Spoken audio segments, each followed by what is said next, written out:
Hello, everyone, and welcome. Thank you for coming to the Algebra 2. This is Lesson 1, Linear Lines and XY Intercepts. I'm not going to lie, this is going to be probably the easiest lesson out of the 8-week course. The ones after this are going to be harder. That's a promise.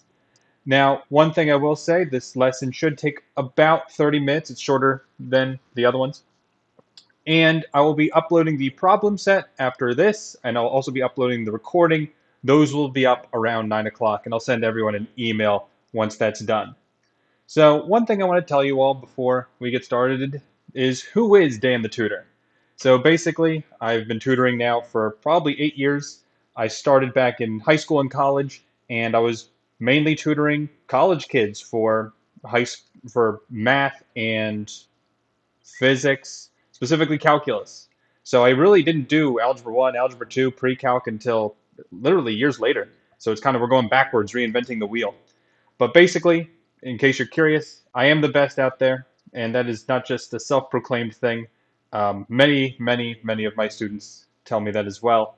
And it's not just an inferiority complex. My goal is to be the greatest tutor of all time. So thank you all for coming and helping me along the path to achieve that goal. So let's get started with linear lines. What is a linear line? Well, there's a lot of correct answers, but what I want you to write down is I want you to write down that it's a straight line with a slope and y-intercept.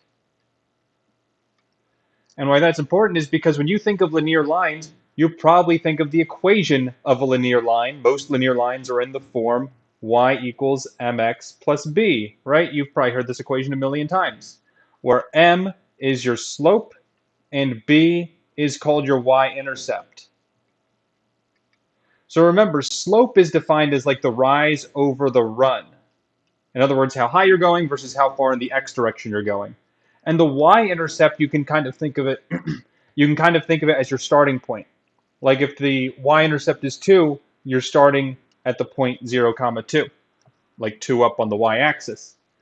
Another thing worth mentioning is that we can have positive slopes and negative slopes.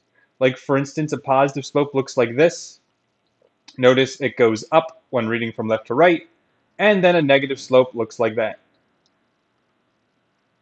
And you probably already knew that, but this is just a refresher because believe me, a lot of my students do not know math as well as they should. So I'm just going to make sure that everyone is on the same page here. And now let's look at an example here. We have graph y equals 3x minus 6. You probably already know how to do it, but just as a reminder, if you have 3x, that's the slope. And what that means is you're going to be going up 3 and over 1 each time. That's what the slope of 3 means. Now the minus 6, that means you are going to start at the point 0, comma, negative 6. So what's that going to look like? Well, the best way to graph linear lines is to first go to the point negative 6, 1, 2, 3, 4, 5, 6 down here. I think I counted right. Let me just do it one more time. 1, 2, 3, 4. Yep, that's 6. Okay. And then each point after that, I'm going up 3 and over 1. So 1, 2, 3, over 1. That's the next point. We do it again.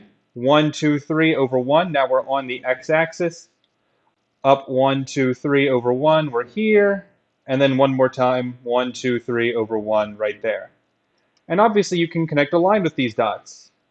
And you get something that looks like this. As you can tell, it's a straight line. And here's a question for you. How many times does the graph pass the x-axis?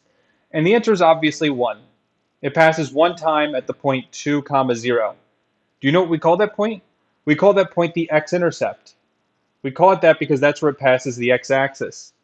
A lot of times you also call it the solution. The solution is usually where, it crosses the x-axis, where it equals 0.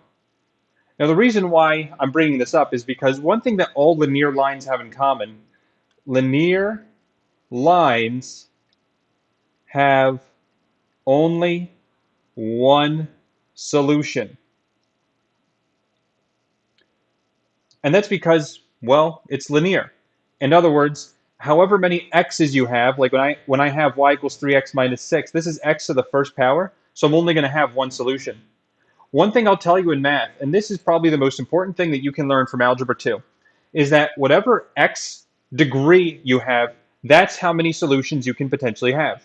So what I'm saying is when you have y equals x, the function y equals x, you can have at most one solution where it crosses the x-axis. If you have y equals x squared, you can have two solutions. And again, up to two solutions. You don't always have two. Sometimes you have one, sometimes you have zero. Y equals x to the sixth, you can imagine you have six solutions. Now in this class, x to the sixth is probably too much. At the most, we're probably going to be doing two solutions in Algebra 2. And then in pre-calc, you can potentially see more. But in Algebra 2, for the most part, we're just looking at linear and x squared, which is called quadratic. So in other words, when you have x, that's called linear. And when you have x squared, that's called quadratic. We're going to be focusing the next couple lessons after today, focusing on quadratic. Quadratic are definitely harder than linear, so we'll be looking forward to that when we get there. So anyways, that's it for the example. Now let's do a few more examples. Oh yes, and horizontal and vertical lines. So these are just special cases. Horizontal and vertical lines are just special cases of y equals mx plus b. Like for instance, horizontal lines, that's when m equals 0, and the equation looks like this. Y equals some number. I'll just make one up. Y equals 2.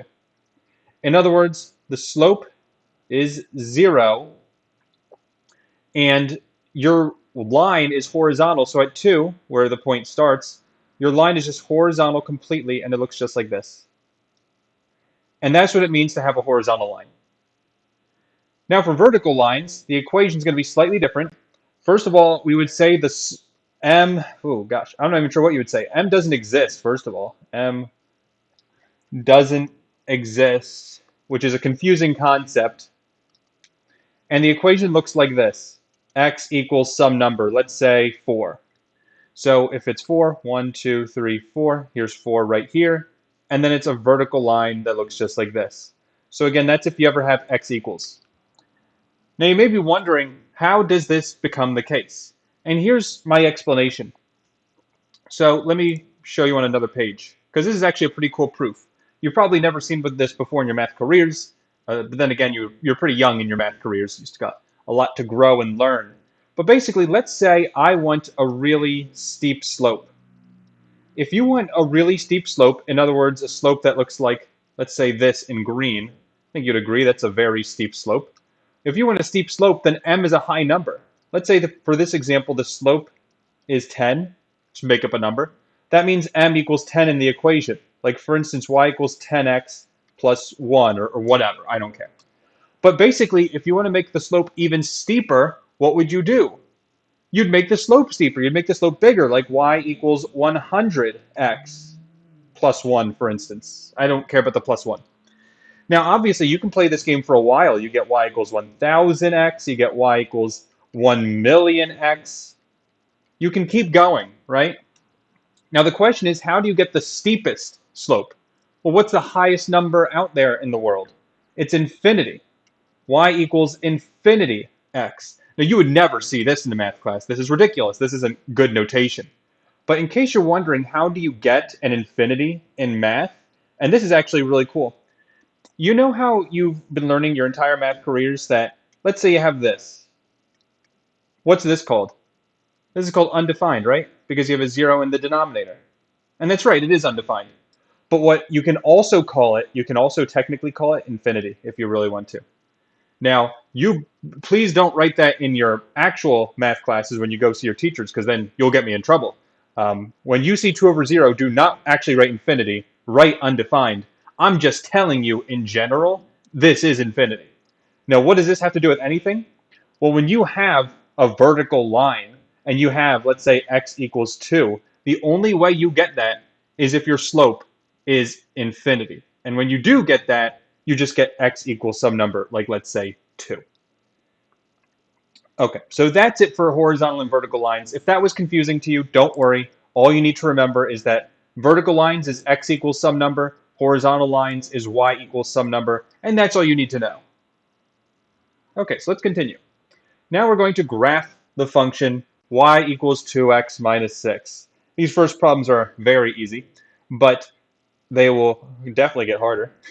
So y equals 2x minus 6, we would say the slope is 2, and then the y-intercept, again, is negative 6. So we're starting at negative 6 again, which is down here. 1, 2, 3, 4, 5, 6. And the slope is 2. Extremely similar to the first example where we had 3x minus 6. And you'll notice, you can keep doing this, and you can draw a very nice straight linear line, and that's perfect. One thing we have not been doing, though, is we have not been going left yet. You can also go left. Like so far, we've only been going right. We started at negative 6. We've been going right. You can also go left. In the next example, we'll see what that looks like. So here we go. Y equals negative 1/2 x plus 4. Whenever you have a fraction here for your slope, don't be afraid. The slope is negative 1/2. All that means, again, rise over run. You're going 1 down and over 2. That's all it means. I'm not even going to say over 2. I'm going to say 1 down, right 2. That's a better way of describing it. And then since the y-intercept is 4, you're going to start at 4. So here's 4. 1, 2, 3, 4, right there. And then every point after that is going 1 down and 2 to the right. Another 1 down, 2 to the right. Another 1 down, 2 to the right. Now, again, we are going to be going left sometimes. If you want to go left, you have to do the opposite. What's the opposite? 1 up, left 2. You have to do both opposites. So if you go 1 up, left 2, you get that point. You do that again, you get over here. And you can keep doing that as much as you want. But overall, you're going to get a linear line that looks like that. Any questions so far with anything we've been talking about today? Okay, good. Now, one thing, again, I just want to point out is that all of the functions we've seen so far, they have an x-intercept and a y-intercept. Why is that? Because here is your x-intercept where you cross the x-axis, and here is your y-intercept where you cross the y-axis. That's all an x-intercept is. It's where you cross the x or the y-axis. Because remember, this is the x-axis, that's the y-axis. Go figure. Same example with this one. Eventually, I don't know where it is exactly, but somewhere over here, that's the x-intercept. And over here, here's the y-intercept. And in the second half of this lesson, we're going to be focusing on how to find those y-intercepts and x-intercepts if you don't have a graph. Obviously, it's easy to find the graph because I have it in front of you. But if you don't have a graph, we'll be able to find x-intercepts and y-intercepts fairly easily for these linear equations. Now for the next one, number 3. Number 3, we have y equals 3/4 x minus 5. Again, fractions, not a big deal. We're going to go up 3 and right 4. And then if you want to go the other way, again, left, you would do down 3 and left 4. And where are we starting? You start at negative 5 because that's your y-intercept. So why don't you guys try this one on your own? I'm going to give you like a 10-second head start, and then I will also be doing it. And for those of you at home listening to the recording, you try it too.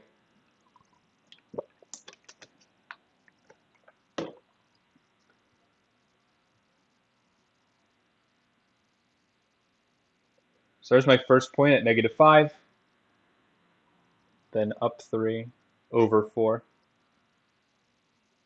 Yeah, this one you're going to notice you go off the graph pretty quickly. That's okay. 1, 2, 3, 1, 2, 3, 4 is about there. A little off the graph, I know. And then the other point down 3, over 4. Yeah, that's off the graph. That's fine. Typically, when you get off the graph, that's where you usually stop. So this is perfectly fine. Because really, how many points do you need to draw a line anyway? The answer is 2. In other words, if I have, let's just make up some points. If I have this point right here and this point right here, that's all I need to draw a straight line. I know I missed, but you get the idea. All you need is 2 points to draw a line. I'm going to erase the blue one because that might confuse people. It was just an example. Now number 4. Number 4, y equals negative 5. What's this going to be? This is a horizontal line because there's no x. It's a horizontal line because there's no x. It's just y equals some number. And since it's negative 5, 1, 2, 3, 4, 5, start right there. And then it's just horizontal. Here's a question for you guys. We know the y-intercept because it's right here. The y-intercept is right there. Can someone tell me what the x-intercept is?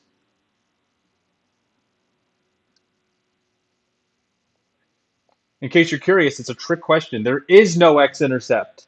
No x-intercept. Why is that? Because no matter how long you go with this graph, you are never, ever going to touch the x-axis. It's a horizontal line at -5. So what does that mean? Is it bad if you don't have an x-intercept? No, that's absolutely fine. All it means is that you don't have an x-intercept. So if the question asked you what's the x-intercept, you would say none or no solution. That's it. Okay. So now let's go on to number 5. X equals 3. Same idea. Looks like we have a vertical line because x equals is the vertical line. And it's a vertical line at 3. So 1, 2, 3, right there. There's my vertical line. Now, as you can see here, this is the opposite. This one has an x-intercept, but no y-intercept. No y-intercept. Here's another fun fact. True or false? X equals 3 is a function. The answer is false. X equals 3 is not a function. Now, what does that mean to be a function, right? So functions are usually defined as you plug in some value for x, you get some value for y. In order to be a function, every x value has to have one and only y value. Let me say that a different way that makes more sense. If I ask you, what's the y value? What is the y value at x equals 3? You'd say, I don't know. I don't know what the y value is because it's like all the y values. You know what I mean? You got the y value at 1, you got the y value at 2, you got the y value everywhere. And because the y value is every value, it's not a function. So in other words, if you have a function x equals, it's technically not a function. What would you call it? It's called an equation. Which, is that a big deal? No, it's just like calling something bread versus calling something, um, what's another word for bread? I had it a second ago in my head. Like a roll. It's like calling it bread versus calling it a roll. And it's like, it's basically the same thing, but it's a technical term. It's different. Okay, so that's not a big deal. Anyways, we have a way of finding the slope. We have a very nice formula. And that's, again, if you don't have a graph. The graph is, let's say you have these 2 points. You use this if given 2 points. You probably remember this formula. The formula is y2 minus y1 over x2 minus x1. And as you can see on this graph, you have x1, y1 and x2, y2. And basically what this is, it's literally the rise over the run. Y2 minus y1 is saying how high you go. That's the rise. And x2 minus x1, that's the run, how far you're going. So that's all it is. And we'll be doing some examples with that now. Before we get started, are there any questions? Okay, actually, there's one more thing I want to say because we have all this blank space down here. The other thing I want to tell you is how to write, I'm actually going to write on a blank sheet of paper, how to write the equation of a line y equals mx plus b. Here's how you do it. It's just a 2-step process. Step 1, find the slope using m equals y2 minus y1 over x2 minus x1. That's step number 1. And then step number 2, plug in x, y, and m. Plug in all 3 of those to solve for b. That's all you're going to be doing. And once you do that, you're going to have your very nice equation. Okay, so let's look at some examples. The first one here is the easiest question you'll see all summer. Write the equation of a line with a slope of 4 and a y-intercept of -2. The reason why it's the easiest question ever is because you know the equation of a line is y equals mx plus b. They tell you the slope is 4, so m is 4. And they tell you the y-intercept is -2. Well, what's the y-intercept? That's literally what b is. B is the y-intercept, so b is -2. In other words, the answer is y equals 4x minus 2. There's your answer. One thing I do want to mention, later when we actually plug in values for x and y to solve for b, notice your final answer, do not plug in for y and x. Your final answer is y equals some number times x plus b. And I'll explain that better when we actually get to the point where I'm trying to make. Okay, so for number 2, write the equation of the line that passes through the points 3, 5, and 9, 7. So for this one, again, two-step process. Step 1, find slope. So if you remember, x1 is 3, y1 is 5, x2 is 9, y2 is 7. So y2 is 7 minus y1, which is 5, divided by x2, which is 9, minus x1, which is 3. So that means m is going to equal numerator 7 minus 5 is 2, denominator 9 minus 3 is 6. Looks like we get a slope that reduces to 1/3. Fractions usually scare people. Not me. I know what I'm doing. And you should too. Fractions are not that scary. Fractions are our friend, not food. So anyways, we have the equation y equals mx plus b, where you just said m is 1/3. Well, now you got to plug in for x and y. Now you get two choices for x and y. You can choose 3 and 5, or you can choose 9 and 7. Both work. I think 3 and 5 would be easier. So plug in 3 comma 5. And then we'll get the following. You will get the y value, which is 5, equals 1/3 times x, which is 3, plus b. For those of you who forget how to multiply by fractions, it's easy. So first of all, this is like 1/3 times 3 over 1, technically. You can think of it as the 3's canceling, or if you don't like that, you would get 3 over 3, and then that reduces to 1 anyway. So what I'm saying is 5 equals 1 plus b. Multiplying fractions is easy. You just have to make sure you just multiply the numerators, then multiply the denominators. Okay, so anyways, subtract 1 from both sides. 4 equals b. Final answer, y equals 1/3 x plus 4. And there we go. Any questions on that first one?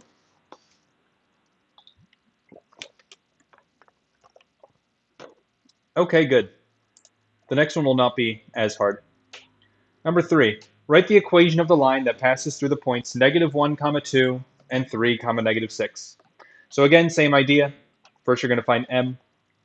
M equals y2, which is the -6, minus 2, which is y1, divided by 3 minus -1.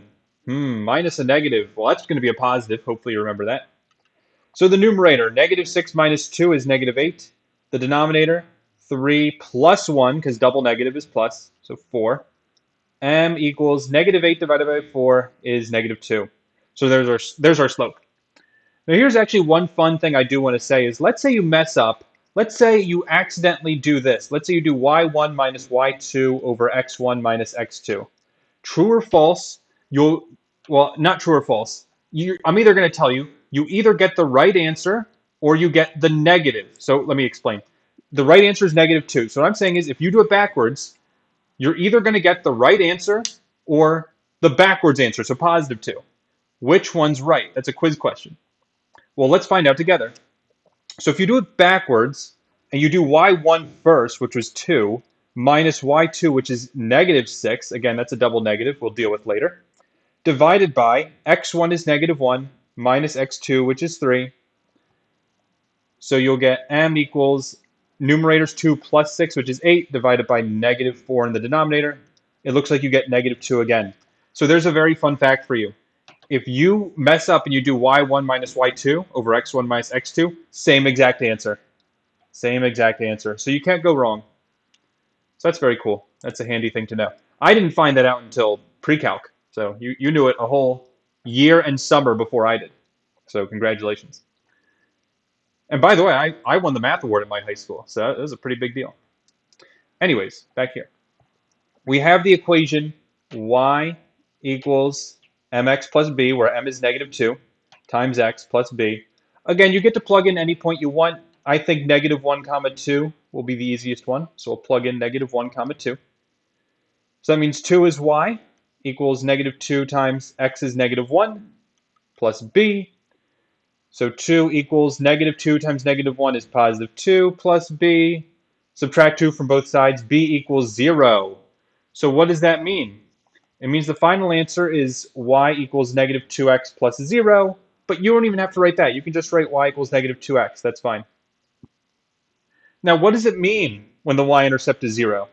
Well, if I were to graph this, now I were to graph negative 2x, the y-intercept is 0, so put a dot at the 0, and then 2 tick marks down and 1 tick mark to the right, another 2 tick marks down, 1 tick mark to the right, and there's your line. Notice the line passes through the origin, 0, 0. And that happens whenever your y-intercept is 0. Okay? Any questions there? Okay, great. And now for the rest of the time today, we're going to be focusing on x and y intercepts specifically. I remember when I was in Algebra 2, I had no idea how to find x and y intercepts, and it really made me mad when I figured out how easy it was. So now you're going to know, again, way sooner than I did. The x-intercept is where the function crosses the x-axis, and you can find it by plugging in 0 for y. Oh, and there's a part missing for this. And solving for x. So in other words, you plug in 0 for y, and then you solve for x. And then if you want to find the y-intercept, it's the exact opposite. The y-intercept is where the function crosses the y-axis. You can find it by plugging in 0 for x and solving for y. That last part's important, or else you didn't do anything. So now in this graph, you'll notice there's my y-intercept right there. And there's my 2 x-intercepts, actually. We have 2 x-intercepts. Now, why is that the case? Well, that's because this is a parabola, and parabolas look like x squared. And remember what I said earlier? If you have x squared, you can have 2 solutions. Now, here's a question for you. How can I get 2 y-intercepts? How can I get 2 y-intercepts? The answer is, it's a trick question again. Because if you have 2 y-intercepts, it means you're not a function. Because if you have any point, let me just show you what the graph would look like. If you have 2 y-intercepts, the graph would look something like this. This one actually has 3 y-intercepts. Here, here, and here. This is not a function. Why? Because every value of x can only have one y value. So if I ask you, what's the y value at x equals 0? There's 3 y values. You need one y value. So what I'm trying to say is, if you do ever see a shape like this, first of all, it'd probably be a differential equation in calculus, which means you're not going to see it for at least 2 more years. And number 2, it's not a function if you ever do see it. It's not a function. So you'll never even see it. You'll never, ever see it written like y equals x plus 7 or something like this. It will never look like that. If you want to know the truth, the function looks something like this. Y cubed equals x plus 7. Could look something like this. Yeah, so that's some cool, that's like very advanced math stuff whenever you see y cubed. I didn't see that until a class called differential equations, which I took in college. So, and that was after calculus 2, by the way. So the order, in case you're curious, the order for math is Algebra 1, Geometry, Algebra 2, Pre-Calc/Trig, then Calc 1, then Calc 2, then Differential Equations, and then from there you can take one of 3 math courses. Again, it's very much dependent on what major you are in college. But basically, I had to take like all these courses because I was an electrical engineering major. Oh, I didn't even say this part. I went to Penn State main campus, graduated with an electrical engineering degree, and I had to take so many math classes, it was ridiculous. I had to take all the classes I just said, plus a class called discrete math, plus another math called matrices, which you will be doing matrices in Algebra 2, I think. And then we also had another class called Calculus 3. And Calculus 3 is the highest level of math I've ever taken. So that was like the final boss. It was fun. But that's enough for Calc 3. Let's go back to Algebra 2. Okay, so find the x and y intercepts of the functions. Write your answers as coordinate points. So remember, if you want to find x and y intercepts, let's start with the x-intercept. All you do is set y equal to 0 and solve for x. So in other words, y is 0, so 0 equals 2x minus 12, and now you just solve for x. Add 12 to both sides, 12 equals 2x, then you divide by 2, and you get x equals 6. And there's your answer. Oh, one thing I do want to say, don't circle that. Your answer for x and y intercept have to be as coordinate points. What does that mean? Your x coordinate point is 6, and what's your y coordinate point? It's 0, so 6 comma 0. For an x-intercept, the first number is the number, and the second number is always 0 for an x-intercept. And then the opposite is going to be true for the y-intercept. Let me show you what I mean. If you want to find the y-intercept, that's when x equals 0. And so that means that y equals 2 times 0 minus 12. So y equals 0 minus 12, which is just negative 12. Again, you write your answer as 0 for x, comma negative 12 for y. And there's your y-intercept. Now, one thing you'll notice, the y-intercept is negative 12. Why is that significant? Because look at this equation. It's written in the form y equals mx plus b, right? So in other words, the y-intercept, b, negative 12, that's what we've been saying all day. The y-intercept, b, is the y-intercept. So in other words, what I'm saying is if you have the equation y equals mx plus b written just like this, you don't even need any work. You can just say negative 12 and then write the coordinate point and you're done.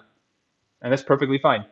The x-intercept you actually have to solve for, but that's not a big deal because this is basic algebra. So that's it for the first one. Now for number 2. For number 2, y equals negative 3x minus 8. Let's find the y-intercept first this time. It's negative 8 because that's what b is. So then you would just say 0 comma negative 8, and there's your y-intercept. Easy peasy. And then if you want the x-intercept, that's again when y equals 0. Well, then that means 0 equals negative 3x minus 8. Add 8 to both sides. You'll get 8 equals negative 3x.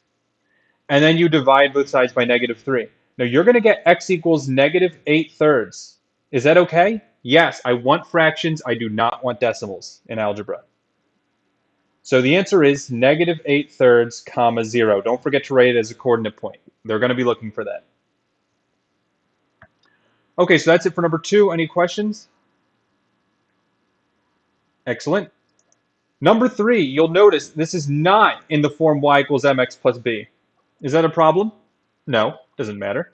You're going to do the same thing. If you want the x-intercept, all you got to do is set y equal to 0. So that means x plus 2 times 0 equals 16. Well, 2 times 0, that's just 0. So that means x just equals 16 and you're done. Still easy. 16 comma 0 is your answer. And then for the y-intercept, that's again where x equals 0. You can't cheat for this one. You actually have to plug in. So 0 plus 2y equals 16. That means 2y equals 16. And divide by 2, y equals 8. So the answer is 0 comma 8 for the y-intercept. Now, one thing I do want to mention is, let's say you did want to write this as y equals mx plus b. That's a useful skill to know. So x plus 2y equals 16. If you want it in the form y equals mx plus b, then all you got to do is solve for the y variable. Here's how you do it. First, you get rid of the x by subtracting x from both sides. So you get 2y equals negative x plus 16. Or you can write 16 minus x, but I like this better. And then you just divide everything by 2. So the answer is y equals negative x over 2 plus 16 over 2, which is 8.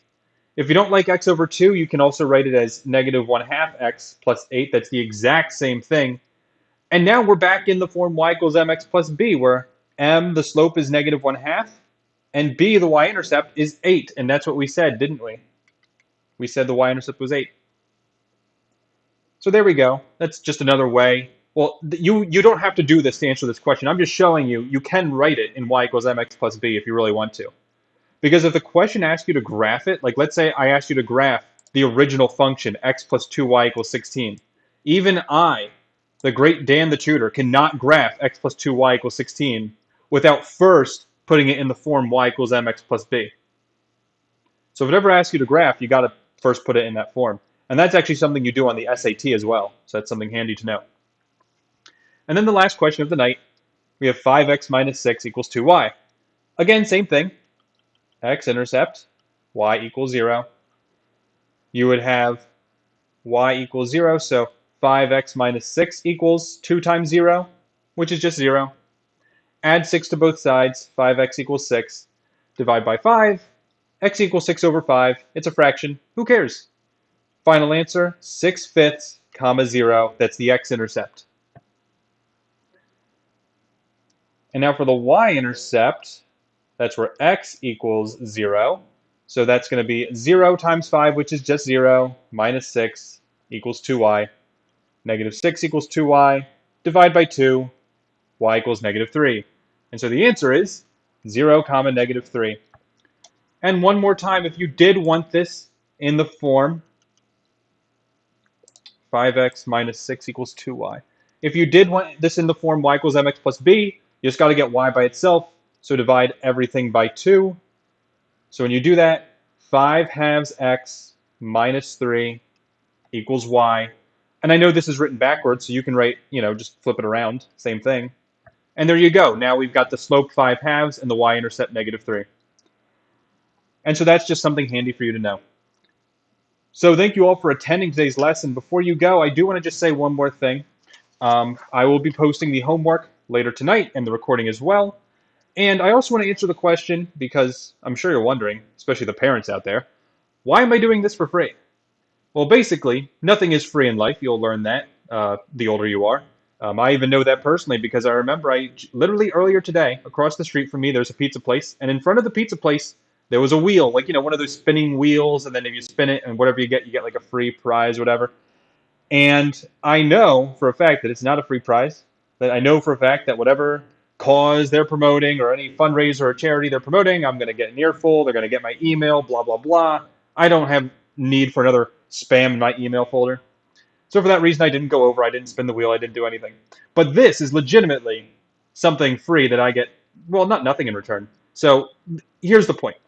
Why am I doing this for free? It's because, like I said earlier, I want to be the greatest tutor of all time. Simple as that. So what does the greatest tutor of all time do?